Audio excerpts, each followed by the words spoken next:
Pipe smokers, Brandywine Valley Piper, hope you're doing well. Happy Easter. I got all my dad stuff out today. I got my dad mug. Got the Zippo the kids got me.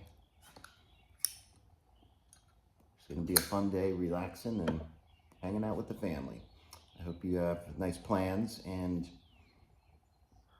have a wonderful Easter.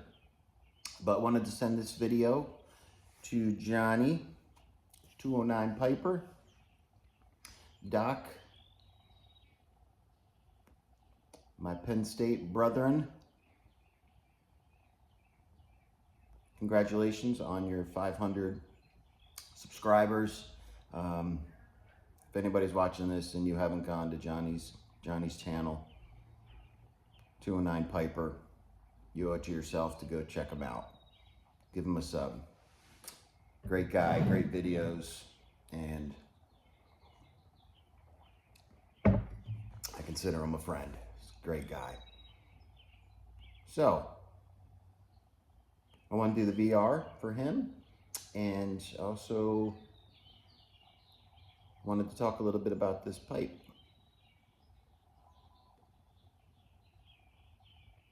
So first off, what am I smoking? I have some half and half. You're doing a VR to Johnny. I know how much he loves half and half, so it just makes sense to smoke that during the VR. So Johnny's VR is, if we had to get rid of all of our pipes, what is the one that we would keep? That is going to be the only pipe that we can use. And yeah, I was kind of thinking that over. My favorite pipe, or a corn cob, or a Meerschaum, so many decisions. But I thought, you know what? If it's the only pipe I have, I want to make sure it's going to be practical. I want to make sure I can use it a lot. So, the pipe I would have chosen would be my Meerschaum. I love this pipe, and it's great. But the reason I chose this, not only because it's a great pipe, I love it, but I think it would be the most practical.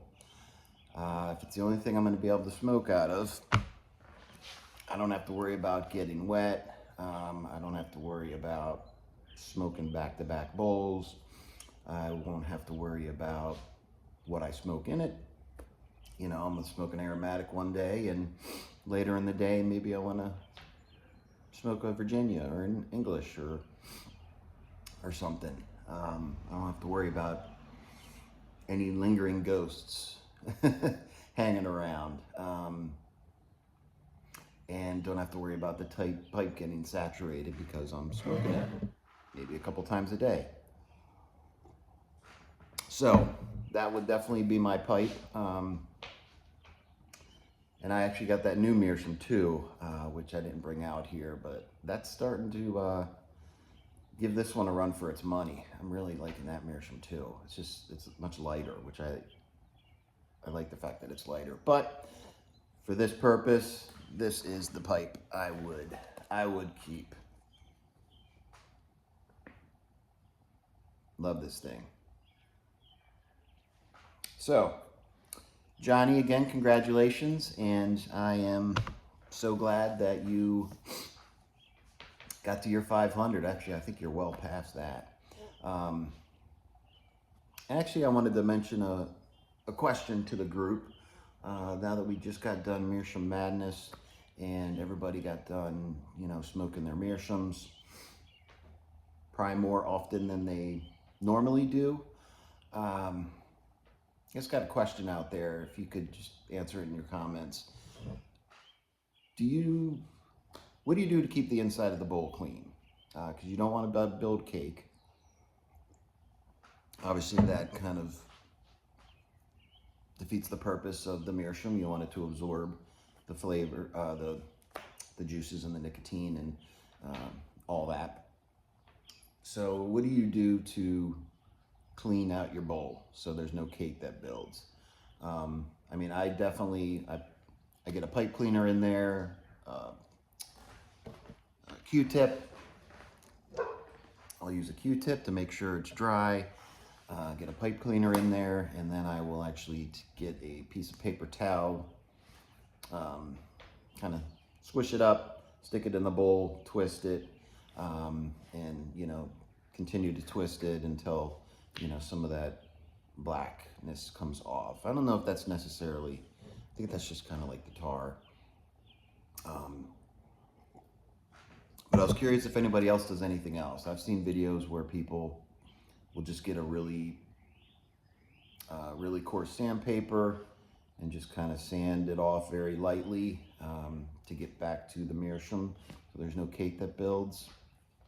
Haven't done that because I'm a little nervous. I'm just curious if anybody else does that. I know it really would depend on which grain you use with the sandpaper, and being very careful that you don't go in too far. So something I was thinking about yesterday, and I was like, let me throw this to the group. So let me know what you do with your Meerschaum to kind of clean it and make sure that it doesn't build any cake. I appreciate it. Lastly, just wanted to talk about this pipe. I don't know if it's coming out. The sun's behind me. So I got this at you can kind of see it. Yeah, you can see the grain a little bit. I got this at there we go. At an antique store. Actually, where I got my other Meerschaum. But this thing was a couple dollars. Really great pipe, and it's so it's a Medico, and it's on the side. It's Frank Medico, and if you can see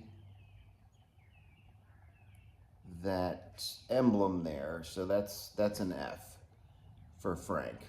So I did look this up a little more.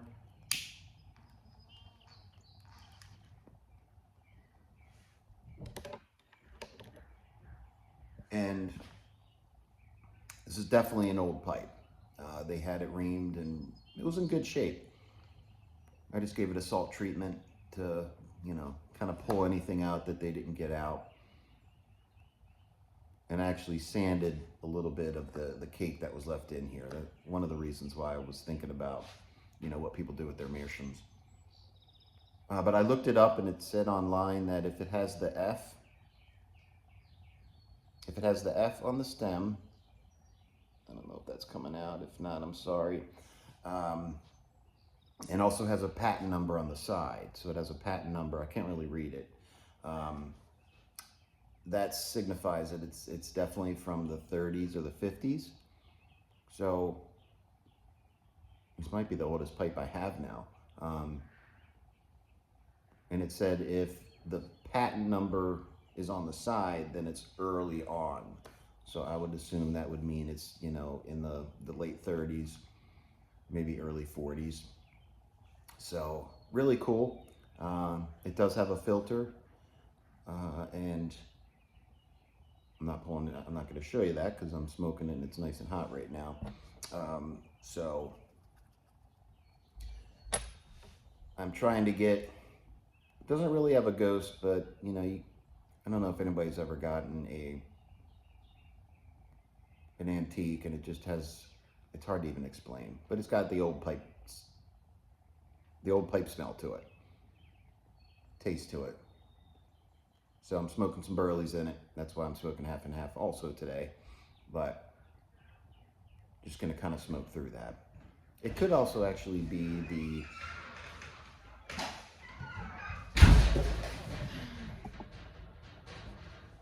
sorry about that. I had to stop it for a minute. My son came in. So I lost my train of thought. I was talking about the old tastes. That also could be the from cleaning it, the alcohol that I put in it. I think maybe I just have to smoke that a couple times to get that out. It's definitely dry and everything, but for some reason, I just noticed that when I first started smoking my antique pipes that I've gotten. But I'll just smoke through it and then it'll be good to go. But yeah, I really like this guy. It's nice. For a couple dollars, you can't beat it. It's not coming out very well. But that's it. I don't want to get this to be too long. But again, if anybody has any suggestions on what they do with cleaning out the bowl of their Meerschaum pipe, if they do anything besides, you know, give it a nice little once over. And also to Doc 209 Piper, congratulations. Well deserved, and you'll probably just be flying to 1,000 here soon. So everybody have a great rest of the day and weekend and Easter. And I'll see you next time. Take care.